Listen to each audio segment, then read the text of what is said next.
हम खुशनसीब है कि आज हमारे साथ सबसे पहले जुड़े हैं पंडित मुकेश कुमार जी जैन।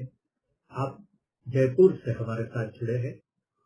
हमारे लिए यह गौरव का दिन है कि आज जैन धर्म के अति विद्वान ऐसे पंडित मुकेश कुमार जी जैन साहब ने हमें लाइव सुनने का मौका मिला है।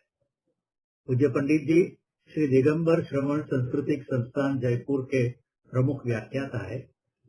आप श्री ने जैन धर्म के सार रूप ग्रंथ कहे ऐसे तत्वार्थ सूत्र, सर्वार्थ सूत्र, राजवाटिका जैसे अनेक ग्रंथों का गहन अभ्यास किया है।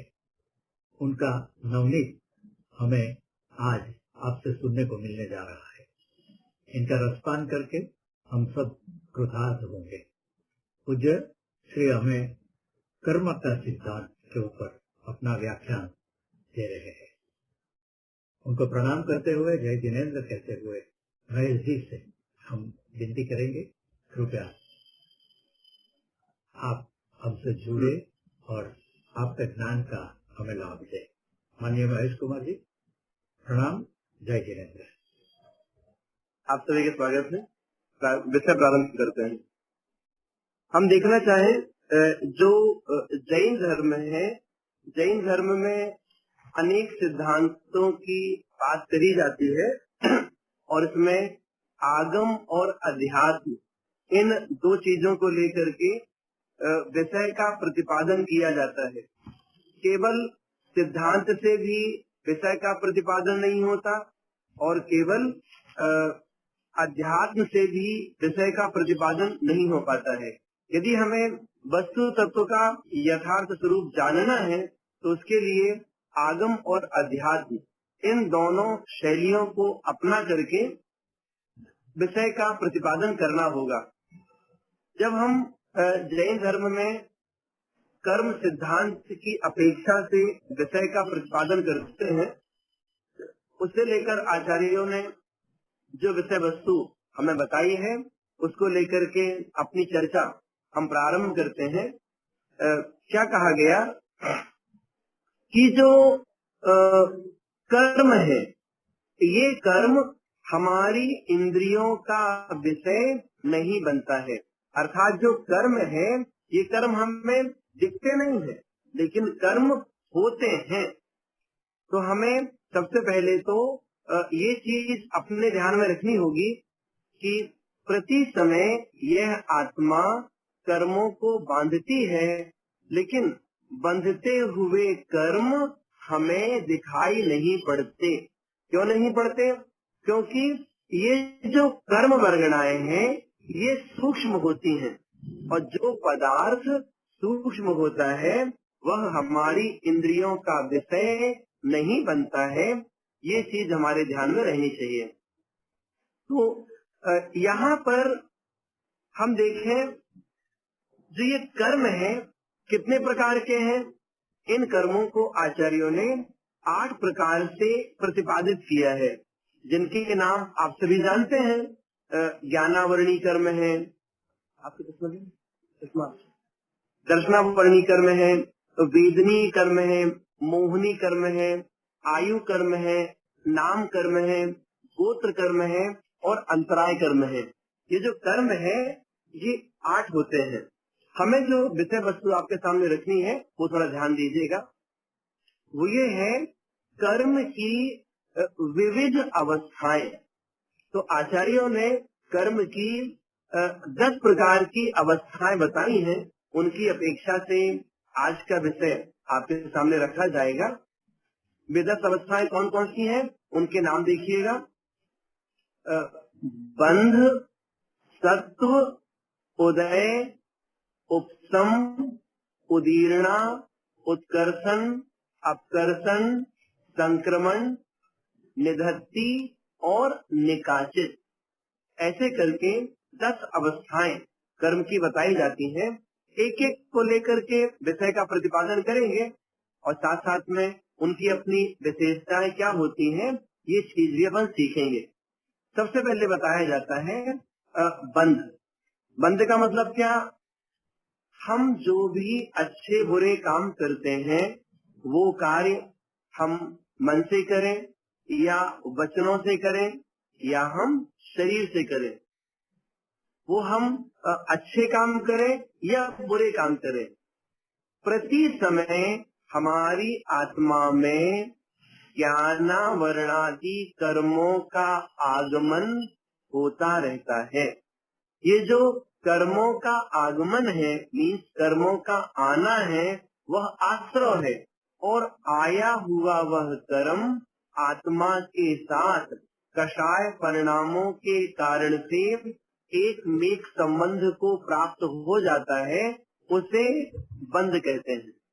आपके सामने दो चीज आई, एक तो कर्म का आना है और दूसरा कर्मों का आत्मा के साथ एक मेक संबंध होना है।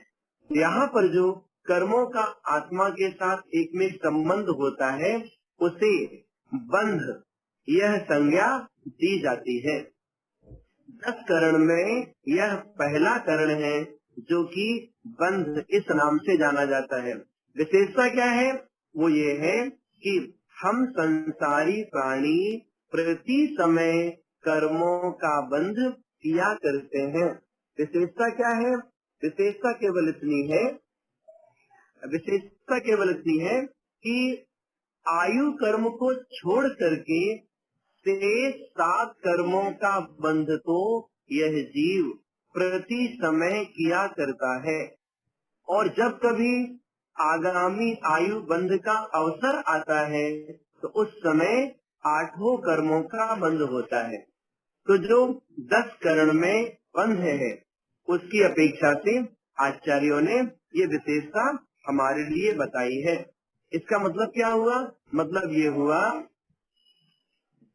हम जो अच्छे बुरा कर्मों का फल आज भोग रहे हैं, तो ये जो हम कर्मों का फल भोग रहे हैं, ये आज के अथवा अभी के द्वारा किए गए कर्मों का फल नहीं भोग रहे। तो क्या कर रहे हैं?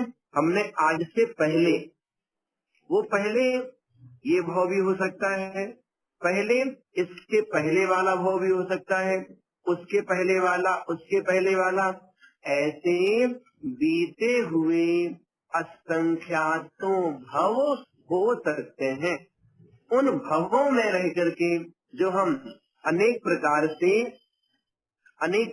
से कर्मों का बंध करते हैं, उन कर्मों का फल हम वर्तमान में इस मनुष्य पर्याय में यहाँ रह करके भोग रहे हैं, और अभी भी कर्म बांध रहे हैं। तो अभी जो कर्म बांध रहे हैं, इनमें बहुत सारे कर्मों का फल इस भाव में भी मिलता है, और कुछ कर्म ऐसे भी हैं जिनका फल हम इस भाव में नहीं भोग पाएंगे, अगले भाव में जाकर के, और ना जाने आगामी कितने भावों तक हमें उन कर्मों का फल भोगना पड़ेगा। ऐसे करके जो ये बॉन्ड हुआ, किसका? आत्मा के साथ कर्मों का। कब होता है? प्रति समय होता है। किसके साथ होता है? संसारी जीवों के साथ में हुआ करता है। ये हमने बंध की बात की। अब एक चीज और आपके सामने आती है, जब हम कर्म बांधते हैं तो कर्म बंधने के बाद में वह रहता कहाँ पर है? हमारी आत्मा में रहता है। वो बंधने वाला कर्म हमारी आत्मा में कितने समय तक रह सकता है? तो कहते हैं, जब तक उस कर्म का उदय नहीं आता, अर्थात उन कर्मों का फल हमें प्राप्त नहीं होता, तब तक वे कर्म हमारी आत्मा के साथ में रुके रहते हैं।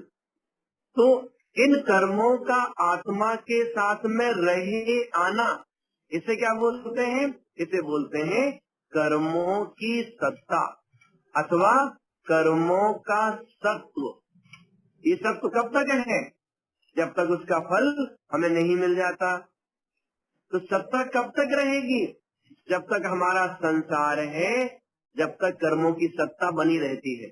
और जैसे ही संपूर्ण कर्मों की सत्ता समाप्त होती है, वैसे ही यह जीव संसार से पार निर्वाण की प्राप्ति, मोक्ष की प्राप्ति कर लिया करते हैं। ऐसे करके हमने दो चीज सीखी। क्या सीखी? कर्मों का बंध और कर्मों की सत्ता। तीसरा करण आपके सामने आ रहा है, उसका नाम बताया गया उदय। उदय किसे कहेंगे?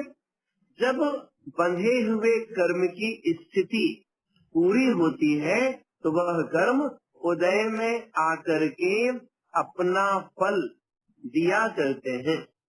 तो कर्म का जो हमें फल प्राप्त होता है उसे ही हम कर्मोदय बोलते हैं। आप लोग सुनते ना हमेशा, हम तो पाप कर्मों का फल भोग रहे हैं, कोई कहता है हम पुण्य का फल भोग रहे हैं, कोई कहता है हम दुखी हैं, कोई कहता है हम सुखी हैं। तो ये जो सुख दुख आदि की परिणति हमारी संसार में चलती रहती है, इसका कारण क्या? इसका कारण कर्म का उदय। तो जैसे कर्म का उदय आता है उसके अनुसार हमें उन कर्मों का फल इस संसार में नियम से भोगना पड़ता है। विशेषता क्या है? जो हमें कर्म का फल मिलता है उसके बारे में बताया जाता है। हमने भले बहुत सा पुण्य बांधा है या बहुत से पाप कर्मों का बंध किया है, लेकिन यदि द्रव्य क्षेत्र काल भाव की अनुकूलता है, द्रव्य क्षेत्र काल भाव अच्छा है, तो पुण्य का फल हमें और अच्छा मिलता है। और द्रव्य क्षेत्र काल भाव हमारा प्रतिकूल है, अच्छा नहीं है, तो पुण्य कर्म भी मंद फल दे करके चले जाते हैं। और ऐसे ही द्रव्य क्षेत्र काल भाव अच्छा है और पाप कर्म का उदय आया तो वो भी मंद फल दे के चला जाता है। और यदि द्रव्य क्षेत्र काल भाव की प्रतिकूलता है तो पाप कर्म और अधिक पाप रूप फल देने की समर्थ भी रखता है। ऐसे करके जो भी हमें कर्म का फल प्राप्त होता है वो हमारे द्रव्य क्षेत्र काल भाव के अनुसार प्राप्त होता है। ये किसकी विशेषता बताई? ये कर्मोदय की विशेषता बताई। तीन चीजें आपके सामने हुई, एक है बंध, एक है सत्व, एक है उदय। एक छोटे से उदाहरण के माध्यम से विषय को आगे बढ़ाते हैं। आप देखिएगा, अधिकतर घरों में छत पर टंकी रखी रहती है, क्या बोलेंगे, सिंटेक्स की, है ना, या फिर कोई लोग सीमेंट की भी टंकी बनवा करके रखते हैं। तो उसमें पाइपलाइन दो तरह की होती है। एक पाइपलाइन ऐसी होती है जिससे पानी उसमें भरता है, और एक पाइपलाइन ऐसी होती है जिससे वो पानी निकल करके और टोटी के माध्यम से बाहर गिरता है। तो हम देखें, टंकी में पानी का भरना और भर करके उस टंकी में पानी रुकना, ये क्या है? ये कहलाएगा बंध। ये कब होता है? तो भाई जब तक टंकी नहीं भरी तो पानी भरता रहता है, ये सामान्य कथन है, उदाहरण को उदाहरण के रूप में लीजिएगा। लेकिन हम क्या बताना चाह रहे हैं? प्रति समय ये आत्मा कर्म बंद करती है। जैसे टंकी में पानी भरा जा रहा है, अब क्या हुआ? वो पानी उस टंकी में रुकता है। कब तक रुका रहेगा? जब तक टोटी चालू नहीं होगी। तो पानी रुका रहता है, स्टोरेज हुआ। उससे क्या बोला हमने? ये कर्मों की सत्ता है। तो कर्म का बंध हुआ, कर्म की सत्ता बनी। फिर क्या होता है? जो दूसरी पाइपलाइन है उसके द्वारा पानी निकल करके पाइपलाइन से चल करके टोंटी के माध्यम से हमारे सिर पे गिरता है, या बाल्टी में भरता है, कोई डिब्बे में भरता है। तो वो जो पानी गिर रहा उसे हमने क्या बोला? इसे बोला ये है कर्म का उदय। आपको पता है ना, आत्मा में जो कर्म बंधे हुए हैं उनमें जिन कर्मों की स्थिति पूरी होती है वे कर्म उदय में आकर के अपना फल देते हैं। आपको पता है ना, जो कर्म फल देते हैं वो किस रास्ते से आते हैं?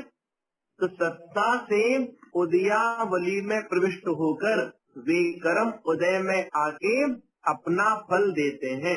जैसे टंकी में रखा हुआ पानी पाइपलाइन से निकलता हुआ और है तो टोटी से बाहर गिरता है। ऐसे करके 3 चीजें आपके सामने आई। क्या क्या बताया गया? बंध, उदय और सत्व। बंध मतलब आत्मा के साथ कर्मों का एकमिक संबंध होना। सत्ता मतलब बंधा हुआ कर्म आत्मा में रुकना। उदय मतलब कर्म का फल प्राप्त होना। तो जो हम कर्म का बंध करते हैं तो बंधता हुआ कर्म तो हमें दिखाई नहीं पड़ता, ये सब जानते हैं, है ना। कर्मों की सत्ता है ये भी हमारे को समझ में नहीं आती है कि मेरी आत्मा में कर्मों की सत्ता है कि नहीं। लेकिन जो हमारे अनुभव में आता है वह है कर्म का उदय। आपने सुना ना अभी, कर्म का फल किस रूप? सुख दुख आदि रूप जो हमें कर्म का फल प्राप्त होता है वो उदय कहलाता है। तो कर्म के उदय को हम समझ पाते हैं, कर्म के उदय का हम अनुभव भी करते हैं। हम नहीं, संसार के जितने जीव हैं हर एक जीव कर्म के फल का अनुभव करता है। और उस कर्म के फल के अनुभव के कारण से ही हम इस बात को समझ पाते हैं कि संसार में कोई सुखी है कोई दुखी है।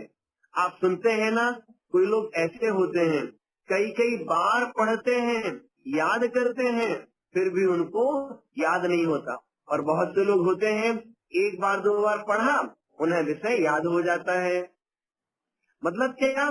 जो ज्ञानावरणी कर्म का उदय है, तो इस कर्म के उदय की हीनाधिकता के कारण से हमें ऐसा अंतर देखने को मिलता है। ऐसे ही साता का उदय होता है, हम क्या बोलते हैं? हम सुखी हैं। असाता का उदय हो, हम क्या बोलते हैं? दुखी हैं। इस संसार में लोग कैसे होते हैं? किसी के अंदर में बहुत तीव्र राग होता है, किसी के अंदर राग और कम होता है, किसी के अंदर और कम होता है, किसी के अंदर द्वेष ज्यादा होता है, कभी और ज्यादा होता है। तो जो ये राग द्वेष आदि परिणामों का वैचित्र है, इन परिणामों की जो हीनाधिकता संसार में देखी जाती है, इसके पीछे कारण क्या है? इसके पीछे कारण है मोहनीय कर्म का उदय। हम क्या सुन रहे हैं? हम सुन रहे हैं जो कर्म का फल प्राप्त होता है वो संसार में देखा जाता है और हम सब उसका अनुभव भी करते हैं।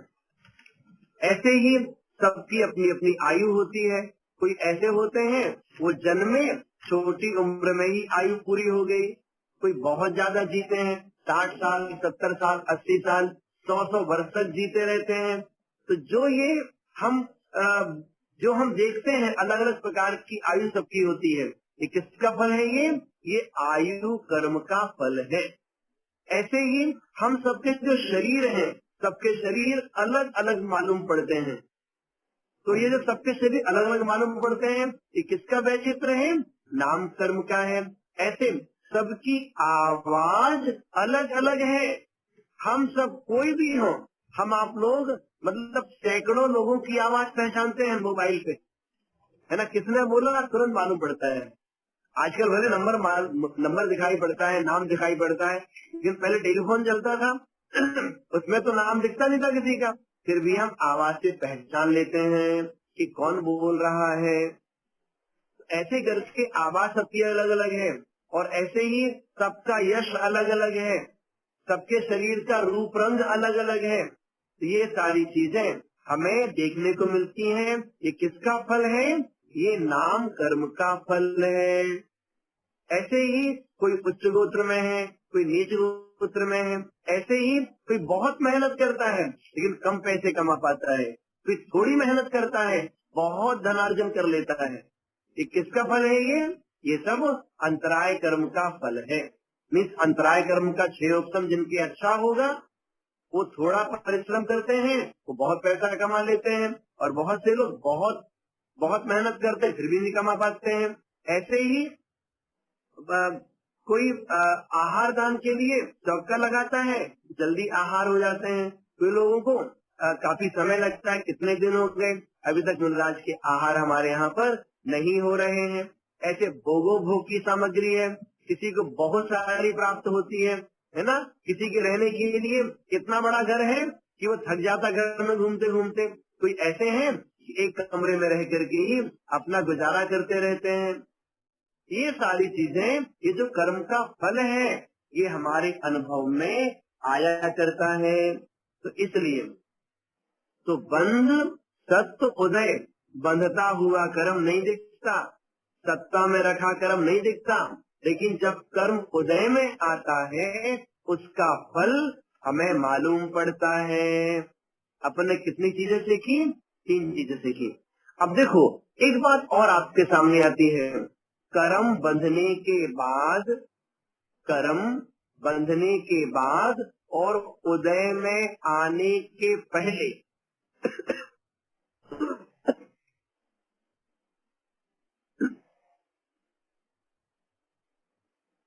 कर्म बंधने के बाद और उदय में आने के पहले वो कर्म कहाँ पर रहता है? वह कर्म सत्ता में रहता है। तो आचार्य कहते हैं हम जो भी कर्म बांधते हैं, जैसा कर्म बांधते हैं उसका फल वैसा ही होगा, ये नियम नहीं है। कर्म बंधने के बाद उदय में आने के पहले, अर्थात जब तक सत्ता में है, उसमें कई प्रकार से परिवर्तन हो सकता है। उस परिवर्तन को हम किस किस रूप में कहते हैं वो थोड़ा वैसे आपके सामने हम बोलेंगे, इससे देखिएगा। अगला विषय आता है, वह है उदीर्णा। उदीर्णा का मतलब क्या होता है? जिस कर्म की स्थिति अभी पूर्ण नहीं हुई है, उन कर्मों का समय से पहले उदय में आकर फल देना, इसे उदीर्णा कहते हैं। उदीर्णा किसकी सहचर है? ये उदीर्णा उदय की सहचर है। अर्थात जिन कर्मों का उदय चल रहा है, उन कर्मों की समय से पहले उदीर्णा भी हो सकती है। तो उदीर्णा जो हो रही है ना, इसका मतलब क्या? इसका मतलब है कर्म का तीव्र उदय, ये उदीर्णा के रूप में ही होता है। और ये उदीर्णा तपस्या के माध्यम से भी होती है। ये उदीर्णा हमारे संक्लेश परिणामों से भी होती है। तो तपस्या के माध्यम से जो कर्मों की उदीर्णा होती है, उन कर्मों का तो क्षय हो जाता है और उनसे आगामी कर्म का बंध नहीं होता। और संक्लेश के कारण से जिन कर्मों की उदीर्णा होती है, उससे आगामी कर्म बंध बहुत ज्यादा होता है। ऐसे करके उदीर्णा की अपेक्षा हमने थोड़ा वैसे आपके सामने रखा। विशेषता क्या हुई? विशेषता ये है, जैसे टोटी के माध्यम से पानी गिर रहा था, उसे हमने क्या बोला? उदय। वो शरारती बच्चा आया और उसने टोटी तोड़ दी। अब क्या हुआ? पानी फोर्स के साथ आने लगा। जो टोटी से गिर रहा था वो उदय था, और टोटी तोड़ दी तो पानी तेज आ गया, उसका नाम उदीर्णा है। इसे क्या बोलते हैं अपन? कर्म का तीव्र उदय। ये हमने आपको उदाहरण दिया। एक शब्द और आता है, आपका प्रश्न ये है, एक सॉरी यहाँ पर क्वेश्चन आया है, उसका उत्तर दे रहे हैं कि आप पूछ रहे हैं कि संक्लेश परिणामों से जो उदीर्णा होती है उसकी क्या विशेषता है? संक्लेश मतलब क्या? जैसे किसी भी बात को लेकर के लोभ कसाय का उदय चला, आपने भी वस्तु देखी, मुझे मिल जाए, लोभ का भाव हुआ, तो उस लोभ का भाव होते ही अब अंदर से क्या क्या इच्छा उत्पन्न होती है? मुझे तो आज ही चाहिए, एन कैन प्रकारेण कैसे मिले, मुझे तो वह वस्तु चाहिए ही चाहिए। अब उसको लेकर के अंदर में बहुत संकेत हो रहा है, तो क्या होगा? जो सत्ता स्थित लोभ कसाय रखी हुई है उसकी उदीर्णा प्रारंभ हो जाएगी। लेकिन हम सांसारिक भौतिक पदार्थों की इच्छा कर रहे हैं और लोभ की उदीर्णा हो रही है, उस कारण से क्या होगा? होगा ये, हमें उस समय कर्म का और तीव्रतर बंध होगा। इसी प्रकार से किसी बात को लेकर के आपको गुस्सा आया तो क्रोध का उदय तो मंद था अभी, लेकिन जो सामने घटना देखी आपने, उस कारण से आपे से बाहर हो गए, संक्लेश बहुत तीव्र हो गया, तो क्या बोलेंगे अपन? क्रोध कसाय की उदीर्णा हुई।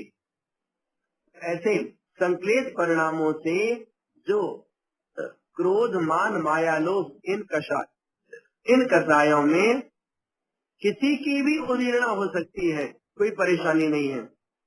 केवल इसकी नहीं, और भी कर्मों की उदीर्णा संभव है। ठीक हुआ ना? तो वो अच्छा होगा। देखिए, यहाँ पर सांसारिक अपेक्षा से कोई बात सिद्ध करना चाहेंगे, उससे जो उदीर्णा होती है वो अशुभ कर्मों के बंध में कारण बनती है। लेकिन परमार्थ को लेकर के अगर कोई उदीर्णा हो रही है, वो हमारे लिए पुण्य बंध में कारण बनेगा। जैसे उदाहरण के लिए, किसी की भावना है हमें मुनि महाराज जी बनना है, आप दीक्षा दे रहे कि नहीं दे रहे? आप दीक्षा नहीं देंगे ना, हम किसी और संघ में चले जाएंगे। हमें तो दीक्षा लेने का ही भाव बिल्कुल है।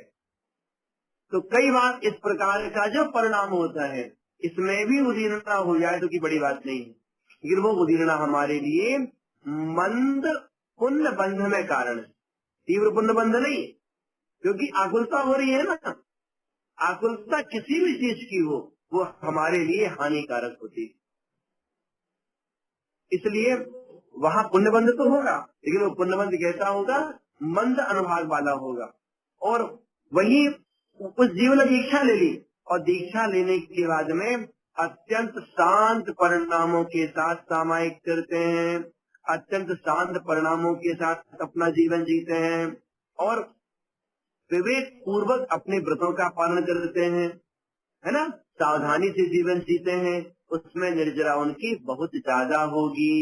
वो जो उदीर्णा है, वो उदीर्णा परिणामों की विशुद्धि के कारण हुई, वो उदीर्णा तपस्या के कारण हुई, वो उदीर्णा व्रतों का पालन करने के कारण से हुई। और व्रतों का पालन करने से जो उदीर्णा होती है, उससे आगामी कर्मबंध नहीं होता, वास्तव में उसी का नाम निर्जरा है। आइए विषय को आगे बढ़ाएंगे। अभी क्वेश्चन लिखिए, अभी क्वेश्चन कल कर लीजिएगा, विषय पूरा करना है आज। हाँ, हमने क्या सीखा? हमने सीखा उदीर्णा। अगला विषय आएगा, अब कह रहे हैं उत्कर्षण और अपकर्षण, दो चीज आपके सामने आएंगी। शब्द क्या है? उत्कर्षण। उत्कर्षण का मतलब होता है बढ़ना, और एक शब्द है अपकर्षण, इसका मतलब होता है घटना, मतलब कम होना। हम क्या सीख रहे हैं? हम सीख रहे हैं कर्म बंधने के बाद, उदय में आने के पहले, जब तक वह कर्म सत्ता में रहता है, तब तक उसमें कैसा परिवर्तन आ सकता है। उस दृष्टि से आपके लिए उत्कर्षण और अपकर्षण, ये दो शब्द दिए जा रहे हैं। ये जो उत्कर्षण और अपकर्षण है, ये पुण्य प्रकृतियां और पाप प्रकृतियां दोनों के साथ लागू होता है। हम पहले बात कर रहे हैं पुण्य प्रकृतियों की। पुण्य प्रकृति का उत्कर्षण और पुण्य प्रकृतियों का अपकर्षण। अपकर्षण किसमें होता है? स्थिति और अनुभाग में होता है। स्थिति मतलब क्या? जो हमारी आत्मा में कर्म बंधे हुए हैं, उनका ड्यूरेशन कितना है, उनका काल कितना है, वो उसकी स्थिति कहलाती है। और है तो फिर पोटेंशी, अर्थात जो कर्म बंधा हुआ है उसकी फलदान शक्ति क्या है, अर्थात यह कर्म जब उदय में आएगा तो कैसा फल देगा, है ना। उसे क्या बोलते हैं? उसे बोलते हैं अनुभाग शक्ति। तो हमें ये देखना है हमारी आत्मा में जो पहले के पुण्य कर्म बंधे हुए हैं, उन पुण्य कर्मों को, उन पुण्य कर्मों के स्थिति को, उसके अनुभाग को हम बढ़ा सकते हैं क्या, या फिर कम कर सकते हैं क्या? याद रखिएगा, हम सत्ता स्थित पुण्य के अनुभाग को बढ़ा भी सकते हैं और कम भी कर सकते हैं। दोनों चीजें हमारे वर्तमान पुरुषार्थ पर आधारित हैं। वो कैसे? ध्यान दीजिएगा, हमारी आत्मा में जो पुण्य प्रकृतियां बंधी हुई हैं, उनको हम बढ़ा सकते हैं। तो हम क्या बढ़ाएंगे? हम उस पुण्य में अनुभाग शक्ति बढ़ा सकते हैं। स्थिति नहीं बढ़ेगी, अनुभाग शक्ति बढ़ेगी। सत्ता स्थित पुण्य की अनुभाग शक्ति कैसे बढ़ती है? क्या प्रश्न कर रहे हैं? सत्ता स्थित पुण्य कर्म की अनुभाग शक्ति कैसे बढ़ती है? हमारे विशुद्ध परिणामों से बढ़ती है। आपने कोई पुण्य कर्म पहले बांधा था, आज आप अपने परिणामों को और विशुद्ध कर रहे हैं और विशुद्धतर कर रहे हैं, तो जो वर्तमान में जो पुण्य प्रवृत्तियां बन रही हैं वो तो बन रही हैं, साथ साथ में सत्ता स्थित उन प्रकृतियों का जो अनुभाग है वो अनुभाग भी बढ़ जाया करता है। कैसे बढ़ता है? विशुद्ध परिणामों से। इसे हमने क्या बोला? इसे हमने बोला उत्कर्षण, पुण्य का उत्कर्षण। पुण्य के उत्कर्षण में अनुभाग शक्ति बढ़ती है, स्थिति नहीं। ठीक है ना? कैसे बढ़ी? विशुद्ध परिणामों से। अब दूसरी बात करते हैं, जो पुण्य है, पुण्य का अनुभाग, पुण्य की स्थिति कम हो सकती है क्या? कम भी हो सकती है। आप बताइए हमें, जो हमारी आत्मा में पहले का पुण्य बंधा हुआ है, उस पुण्य को हम कैसे कम कर देते हैं? तो वहाँ विशुद्ध परिणाम बोला था ना, यहाँ बोलेंगे संक्लेश परिणाम। संक्लेश परिणाम का मतलब क्या होता है? कषायों की तीव्रता। तो कषायों की तीव्रता से मीन्स आज जो हम किसी कारण से, किसी बात को लेकर के व्यापार इत्यादि के क्षेत्र में अथवा किसी सामाजिक किसी परिप्रेक्ष्य में यदि हमारी कषाएं तीव्र होती हैं, तो कषायों की तीव्रता के कारण से हमारी आत्मा में जो पहले का पुण्य रखा हुआ है, जो पहले हमने पुण्यार्जन किया था, उस पुण्य की स्थिति कम हो जाती है और उस पुण्य का अनुभाग भी कम हो जाता है। जैसे उदाहरण के लिए आपने कोई बड़ा विधान अनुष्ठान किया था, खूब धूमधाम से किया था, है ना? तो उस विधान अनुष्ठान में आपने बहुत पुण्यार्जन किया, लेकिन बाद में फिर अगर किसी ने उस विधान अनुष्ठान को लेकर के आप पर कमेंट किया कि आपने कैसे अनुष्ठान किया, बिल्कुल अच्छा नहीं लगा हमें, तो क्या हुआ? हमें कई बार फिर उस कारण से संक्लेश हो जाता है। जो हमें संक्लेश हुआ ना, हमारे उस संक्लेश के कारण से हो सकता है जो हमने पुण्यार्जन किया था उस पुण्यार्जन में बट्टा लग जाए, अर्थात उस पुण्य में जो अनुभाग शक्ति है, उसकी स्थिति है, वो दोनों कम हो जाएं। अर्थात वो जो पुण्य की वैसा मिलता हमारे लिए, तो हो सकता है हम स्वर्गों में कहीं ऊपर उत्पन्न होते। संक्लेश हो गया, पुण्य का अनुभाग कम हो गया, तो हमारा जो मीन्स जो फल है वो फल भी नियम से कम हो जाता है। इसलिए आचार्य कहते हैं हम अपने सत्ता स्थित पुण्य को बढ़ा भी सकते हैं और कम भी कर सकते हैं। पुण्य को बढ़ाते कैसे हैं? विशुद्ध भावों से। कम कैसे कर देते हैं? संक्लेश परिणामों से। इसी प्रकार से जब हम पाप की बात करेंगे ना, तो वैसे उल्टा हो जाएगा। क्या मतलब? हमारी आत्मा में जो पाप कर्म रखे हुए हैं, उनकी स्थिति अनुभाग को हम बढ़ा भी सकते हैं, कम भी कर सकते हैं। अब देखो, पाप का स्थिति अनुभाग बढ़ता कैसे है? सत्ता स्थित जो पाप प्रकृतियां हैं, उनका स्थिति और अनुभाग कैसे बढ़ता है? संक्लेश परिणामों से। हम और संक्लेश करेंगे, और ज्यादा संक्लेश करेंगे, तो क्या होगा? हमारी आत्मा में जो पूर्व का पाप कर्म रखा हुआ है ना, उसका स्थिति अनुभाग बढ़ जाएगा। अर्थात जिन कर्मों का फल अभी हमें 6 महीने भोगना था, हो सकता है 10 साल तक भोगना पड़े। और इससे विपरीत भी होता है। हमारे विशुद्ध परिणामों से सत्ता स्थित जो पुण्य है, सत्ता स्थित जो पाप प्रकृतियां हैं, उनका स्थिति और अनुभाग कम हो जाता है। विशुद्ध परिणामों से क्या लाभ मिला? लाभ मिला जो सत्ता में हमारे पाप प्रकृतियां रखी हैं ना, उनका स्थिति और अनुभाग कम हो जाएगा। कम क्यों हुआ? विशुद्ध भावों से।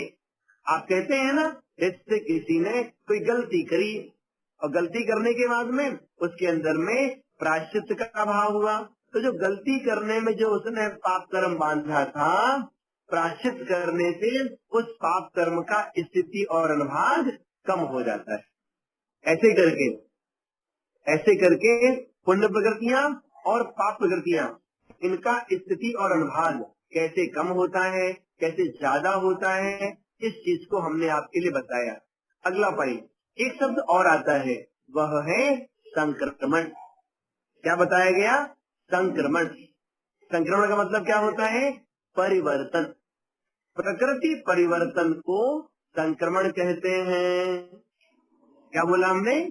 प्रकृति परिवर्तन को संक्रमण कहते हैं। इसका मतलब क्या? हमारी आत्मा में पूर्व के जो कर्म बंधे हुए हैं, उन कर्मों में हम ऐसा भी परिवर्तन कर सकते हैं कि वो कर्म जो है अपनी सजाती प्रकृति में परिवर्तित हो जाए। जैसे उदाहरण के लिए हम इस समय साता वेदनीय बांध रहे हैं।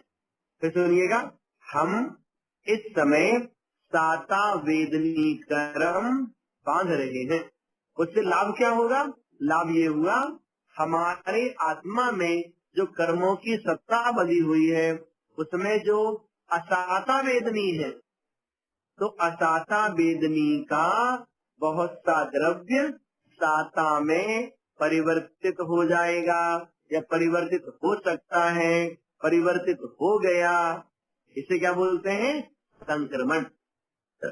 संक्रमण मतलब जो द्रव्य असाता का था वो साता में परिवर्तित हो गया। तो ऐसे करके ये परिवर्तन भी कर्मों में हम सबके साथ यथा योग्य चलता रहता है। हमने क्या सीखा? एक उदाहरण के माध्यम से ये सारी बातें आपके सामने स्पष्ट करते हैं। मतलब क्या? हमारे वर्तमान के विशुद्ध परिणामों के माध्यम से, हमारे वर्तमान के विशुद्ध परिणामों के माध्यम से क्या क्या लाभ होता है। पहला लाभ, पुण्य का बंध होगा। दूसरा लाभ, सत्ता स्थित जो पाप प्रकृतियां हैं, उनका स्थिति और अनुभाग कम होगा। सत्ता स्थित जो पुण्य प्रकृतियां हैं, उनका अनुभाग बढ़ेगा। सत्ता स्थित जो बहुत सी पाप प्रकृतियां हैं, वो परिवर्तित होकर के पुण्य में आ जाएंगी। मतलब क्या? वर्तमान के एक विशुद्ध परिणाम से बंध भी पुण्य का होता है, उत्कर्षण भी होता है, अपकर्षण भी होता है और संक्रमण भी होता है। ऐसे करके क्या सीखा हमने सीखा कि पुण्य कार्य करने से, जैसे आप भगवान जिनेंद्र की पूजन करते हैं, भगवान का अभिषेक करते हैं, स्वाध्याय करते हैं और भी आहार दान आदि विशुद्ध क्रियाएं करते हैं, तो इन सब के माध्यम से पुण्य बंध भी होता है और साथ साथ में उत्कर्षण, अपकर्षण और संक्रमण, ये चीज भी चलती रहती है। और इससे विपरीत संकेत परिणाम करने से उस रूप परिवर्तन होता है। दोनों चीजें अपने ध्यान में रखिएगा। अब देखो, अगला पॉइंट आपके सामने आता है। एक शब्द आपने सुना है, उपसमकरण। ये भी करण का भेद है ना। क्या नाम है? उपसमकरण। इसका क्या हुआ? इसका अर्थ ये है कि जब कभी हम कोई कर्म बंद करते हैं ना, तो कर्म बंद के समय में उसका कोई एक निषेक ऐसा भी हो जाता है जो समय से पहले उदय में नहीं आता, अर्थात उसकी उदीर्णा नहीं होती है। उसका नाम है उपसम। उपसम भाव अलग है, हम चर्चा कर रहे हैं यहाँ पर उपसमकरण की। देखो, दो चीज आपके सामने और आ रही हैं। वो क्या है? वो है निधत्ति और निकाचित। क्या कह रहे हैं? निधत्ति और निकाचित। ये क्या है? ये भी जो सत्ता में रखा हुआ कर्म है ना, तो सत्ता में रखे हुए कर्म की एक क्वालिटी ऐसी भी होती है जिसको हम निधत्ती और निकाचित इस नाम से पुकारते हैं। निधत्ती किससे कहते हैं? सत्ता में रखे हुए कर्मों में ऐसे कर्म जिसमें उत्कर्षण और अपकर्षण तो हो सकता है, लेकिन उदीर्णा और संक्रमण नहीं होते हैं। आपने सुना था ना अभी उदीर्णा? उदीर्णा में क्या सुना था? समय से पहले कर्म का उदय आना। और संक्रमण में क्या सुना था? परिवर्तन हो जाना। तो निधत्ती कर्म क्या है? जिसकी उदीर्णा नहीं होती और जिसका संक्रमण नहीं होता, लेकिन उत्कर्षण और अपकर्षण हो सकता है। उत्कर्षण अपकर्षण अर्थात उसमें जो स्थिति अनुभाग है ना, वो कम ज्यादा हो सकता है, उसे बोलते हैं निधत्ती। एक कर्म और है जिसको बोलते हैं निकाचित कर्म। क्या बोलते हैं? निकाचित कर्म। इसका मतलब क्या? हमारी आत्मा में कई बार बहुत से कर्म ऐसे बंधे रहते हैं जिनमें उत्कर्षण, अपकर्षण, उदीर्णा और संक्रमण ये चारों चीजें नहीं होती हैं। अर्थात जो हमने कर्म बांधा था ना, तो जैसा बांधा था वैसा ही उदय में आएगा। तो ऐसे जो कर्म होते हैं वो निकाचित कर्म कहलाते हैं। उत्कर्षण मतलब बढ़ोतरी नहीं होती, अपकर्षण मतलब कम भी नहीं होता, संक्रमण मतलब परिवर्तन भी नहीं होता, और उदीर्णा मतलब समय से पहले उदय में भी नहीं आता। ऐसे इसको क्या बोलेंगे? निकाचित कर्म। लेकिन ऐसे कर्म आत्मा में कई बार बहुत कम होते हैं। मूलतः क्या चीज है? मूलतः ये है, हम जो भी कर्म बांधते हैं, बंधे हुए कर्मों में यथा संभव परिवर्तन चलता रहता है। वह जो परिवर्तन है उसे ही उत्कर्षण, अपकर्षण, संक्रमण इस नाम से कहा जाता है। जैसे कुछ उदाहरण आपको दे रहे हैं। जैसे कि घर पे करेले आए, सब्जी मंडी से लोग सब्जी लाते हैं ना, तो करेले घर पे आपके आए। आप बताइए, करेले जैसे आते हैं क्या वैसे ही खाते हैं या उसमें परिवर्तन भी होता है? आते तो बहुत कड़वे हैं, लेकिन उसके ऊपर का जो छिलका है उसे निकाल करके नमक के पानी में धो करके फिर कई बार इमली मिलाते हैं, कई बार लोग अमचूर मिलाते हैं, है ना, मिला करके फिर उसको बघार करके फिर खिलाते हैं। उसकी कड़वाहट को कम कर दिया। कैसे किया? उसकी अपनी प्रक्रिया है।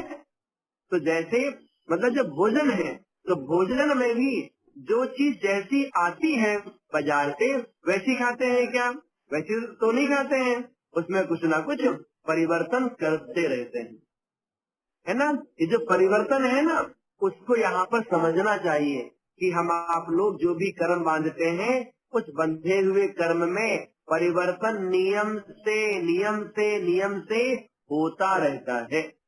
अगर आप निधत्ती निकाचित जैसे कर्मों की बात करेंगे तो भी आचार्य उसके लिए कहते हैं निधत्ती निकाचित कर्मों के लिए भी कहा गया है। क्या कहा गया है? कि भगवान जिनेन्द्र के दर्शन करने से, कौन कह रहे हैं? आचार्य वीरसेन स्वामी जी। कहाँ कह रहे हैं? धवला जी पुस्तक में। क्या कह रहे हैं? कि भगवान जिनेन्द्र के दर्शन करने से निधत्ती निकाचित जैसे कर्मों का भी क्षय हुआ देखा जाता है। मिथ्यात्व आदि जो निधत्ती निकाचित कर्म हैं, उनका भी क्षय हुआ देखा जाता है। कैसे? भगवान के दर्शन करने से। कहने का मतलब क्या? निधत्ती निकाचित कर्म समाप्त हुआ। इसका मतलब क्या? इसका मतलब क्या? तो आचार्य लिखते हैं कि निधत्ती निकाचित कर्म मतलब उस कर्म में जो निधत्ती पना है, उस कर्म में जो निकाचित पना है वो छूट जाता है। लेकिन अभी कर्म नष्ट नहीं हुआ, कर्म सत्ता में रखा हुआ है। ध्यान रखिएगा, कर्म तो सत्ता में रखा हुआ है, केवल उसमें निधत्ती निकाचित पना छूटा है। जैसे उदाहरण के लिए, किसी को जेल में बंद कर रखा है और जेल के अंदर भी उसके हाथ पैर में, गले में, कमर में बेड़ियां डाल रखी है। फर्स्ट पॉइंट, जेल में बंद है, और दूसरा जेल के अंदर भी वो इतनी सारी बेड़ियों से बंधा हुआ है। मतलब क्या, ये इस स्थान से कहीं भी आ जा नहीं सकता। क्यों?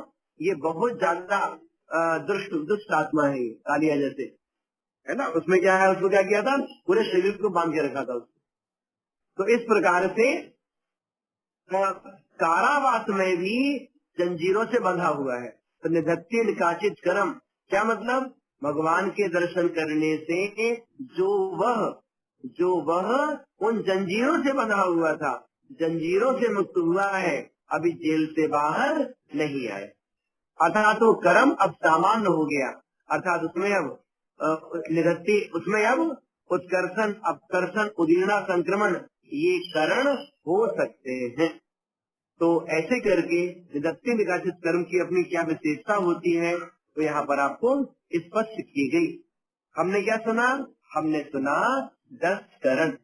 एक उदाहरण के माध्यम से आपको 10 करण स्पष्ट करते हैं, है ना, क्योंकि उदाहरण कम से कम हमें याद रहेगा। लेकिन उदाहरण से पहले एक बात और आपके सामने रखते हैं, वो भी सीखिएगा। वो क्या है? कर्म उदय में कैसा आया है, तीव्र आया है या मंद आया है? कर्म उदय में तीव्र आया कि मंद आया, तो उसकी अपनी विशेषता नहीं है। विशेषता किसकी है? विशेषता जीव के अपने परिणाम की है।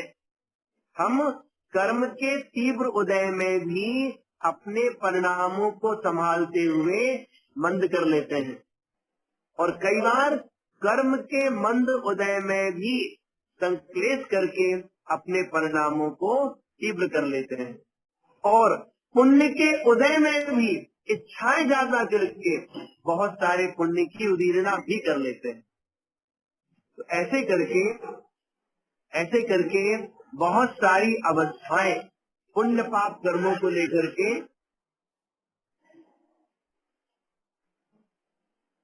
है ना, बहुत सारे कर्मों की उदीरना जीव के द्वारा यथा संभव चलती रहती है। तो इसलिए इस बात से मत घबराइए, कभी भी ध्यान दीजिएगा, इस बात से मत घबराइएगा कि हमने तो ऐसा पाप कर्म बांध लिया है, इसका फल हमें भोगना ही पड़ेगा। ऐसा बिल्कुल भी एकांत से नहीं है। किसी ने कितना गहरा तीव्र तीव्र तीव्र स्तर भी पाप बांध लिया है, वह भी अपने पाप को कम कर सकता है भावों की विशुद्धि के माध्यम से। और किसी ने बहुत पुण्य बांध लिया है, अपने पुण्य का अहंकार भी मत करिएगा। अगर द्रव्य क्षेत्र काल भाव की प्रतिकूलता रही तो कहो तो सारा पुण्य वहाँ पर पाप में परिवर्तित हो करके अपना फल देता रहेगा। इसलिए पुण्य कर्म हो या पाप कर्म हो, पुण्य का उदय हो या पाप का उदय हो, पुण्य के उदय में बहुत हर्षित नहीं होना चाहिए, पाप के उदय में बहुत दुखी और परेशान नहीं होना चाहिए। क्या क्या करना चाहिए? पुण्य और पाप दोनों के उदय में कोशिश करें हमारे परिणाम समभाव रूप रहे। तो इस प्रकार से हमने थोड़ा सा ये आपको कर्म के उदय को लेकर विशेषता बताई। आइए एक उदाहरण आपको सुनाते हैं, जिससे कि इन 10 करण की बात को हम स्पष्ट रूप से और समझ पाएंगे। वो क्या चीजें हैं, ध्यान दीजिएगा। जैसे आज हमने देखा, आज शनिवार का दिन है, ठीक है ना, रात्रि में 9:30 बजने वाले हैं। आज शनिवार का दिन है और आपसे किसी ने कहा, मीन्स शनिवार का दिन है, और कि पंडित जी को ले लो आप, कि पंडित जी हैं, उन पंडित जी से किसी ने कहा कि बुधवार को सुबह 10 बजे आप हमारे यहाँ भोजन करने आ जाइएगा। आज क्या है? शनिवार। क्या बोला गया? बुधवार को सुबह 10 बजे भोजन करने आ जाइएगा। हमने क्या कहा? ठीक है, आ जाएंगे। तो जैसा हमने कहा तो एक बंद हो गया ना, वो बंद गए ना हम। तो आज रात्रि 9:30 बजे हमने ऐसा बंद कर लिया। उसका फल कब मिलेगा हमें? फल मिलेगा बुधवार को सुबह 10 बजे जब वो कर्म उदय में आएगा, मीन्स जब भोजन मिलेगा।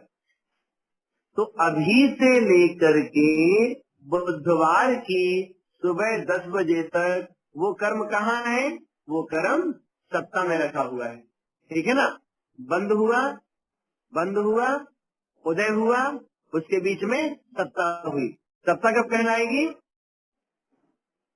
कहलाएगी? शनिवार को रात्रि 9:30 बजे से लेकर के बुधवार की सुबह 10 बजे के पहले तक वो सत्ता कहलाएगी।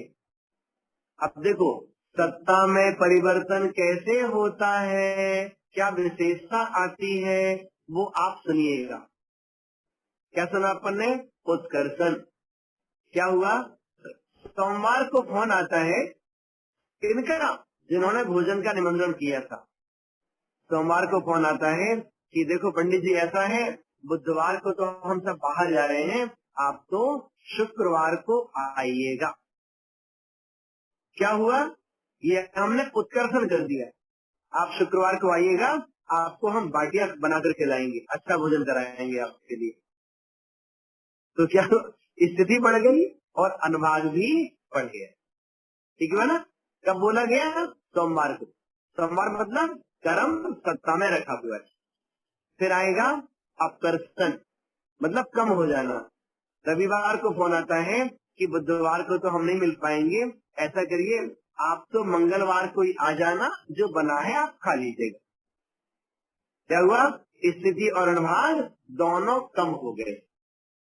इसको क्या बोला अपन ने? अपकर्षण। फिर क्या हुआ? भोजन करने हमें आना तो था, लेकिन हमारा स्वास्थ्य गड़बड़ हो गया तो हम नहीं गए, हमने अपने भाई को भेज दिया। ये क्या हुआ? संक्रमण, परिवर्तन। साता वेदनी असाता में बदल गई, अथवा असाता वेदनी साता में बदल गई। ये क्या कहलाता है? संक्रमण। फिर क्या हुआ? अरे हमारा तो आपके घर में आना जाना हमेशा लगा रहता है, हम तो अचानक ही पहुंच गए मंगलवार की शाम को, ना कोई बात करी ना फोन किया, कुछ नहीं, अचानक पहुंच गए और कह दिया लाइए जो आपके पास में कराई भोजन, हमें आज ही आप निपटा दो बस। अचानक पहुंच गए मतलब कर्म की उदीर्णा हो गई। उदीर्णा क्या हुई? कर्म की स्थिति पूरी नहीं हुई, समय से पहले वो कर्म सीधे उदय में आ गया। इसका नाम क्या है? उदीर्णा। अब देखो, अब बात आती है उपसंहरण की। हम आपके घर पहुंच तो गए भोजन करने के लिए, लेकिन आपने क्या बोला? अभी पंडित जी आधे घंटे लगेंगे, जब तक आप न्यूज़पेपर पढ़ लीजिए, अखबार पढ़ लीजिए, जब तक आप वहां जाके हम बैठ गए। क्या हुआ? उपसंहरण। उदाहरण को उदाहरण के रूप में लीजिएगा, उपसंहरण। कितने हो गए? बंद हो गया, सत्व हो गया, उदय हो गया, उत्कर्षण हो गया, अपकर्षण हो गया, संक्रमण हो गई, उदीर्णा हो गई, उपसम हो गया। अब क्या बचा? निधत्ति और निकाचित। निधत्ति मतलब क्या? मतलब ये फोन आ सकता है तो उत्कर्षण अपकर्षण संभव है, लेकिन हमने भाई को नहीं भेजा और अचानक भी उनके घर में नहीं गए, उदीर्णा और संक्रमण नहीं हुआ। उत्कर्षण अपकर्षण हो सकता है। निकाचित में ना तो फिर फोन आया उनका कि जल्दी आ जाना कि देर से आना, ना भाई को भेजा और ना ही अचानक भोजन करने गए। अर्थात जहाँ उत्कर्षण अपकर्षण उदीर्णा संक्रमण ये चारों नहीं होते हैं, उसे बोलते हैं निकाचित करण। ऐसे करके कर्म सिद्धांत का एक पार्ट है ये, जिसमें 10 चीजें बताई जाती हैं। उन 10 को लेकर के हमने संक्षेप में आपके सामने सैद्धांतिक शब्दों को लेते हुए विषय का प्रतिपादन यहाँ पर पूर्ण किया। ठीक है, कितना सीखते हैं? बोधि समाधि, कल पूछना क्वेश्चन में, बोधि समाधि परिणाम शुद्धि स्वात्मोपलब्धि शिव सौख्य सिद्धि चिंतामणिं चिंतित वस्तुदानि त्वां वंदमानस्य ममास्तु देवी। माता की जय हो। Praise the name. Praise the name.